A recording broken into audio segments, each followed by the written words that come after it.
The city of Hull.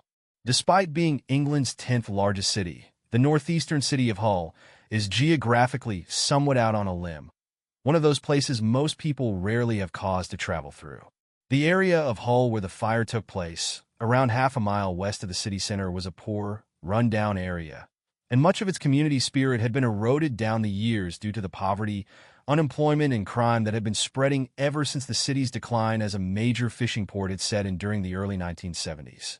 Detective Sagar was surprised at how reluctant the area's residents were to offer his officers any help with their inquiries, and shocked at the level of animosity they expressed toward the Hasty family despite the tragic events of that night.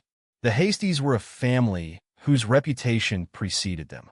When he had been woken in the early hours to be told there was a fire at the Hasty family's house, Sagar hadn't needed any more information despite the fact there were probably 20 families of that name in the city. The Hasties they spoke of were well known to local police. The father, Tommy Hasty, was a habitual petty criminal who at the time was 5 months into a jail sentence for burgling a nearby sports club along with his eldest son, the latest in a long string of offenses for which he had been convicted. The fact that he was happy for his son to be his partner in crime might help explain why the younger members of the Hasty clan had become notorious for running riot around the neighborhood. Barely a day went by without the police being called to another incident involving them stoning elderly residents, vandalizing local amenities, and smashing up neighboring houses. They urinated through letterboxes, defecated on doorsteps, and robbed local children of their pocket money. Sometimes it appeared that the Hasties were a one-family crime wave.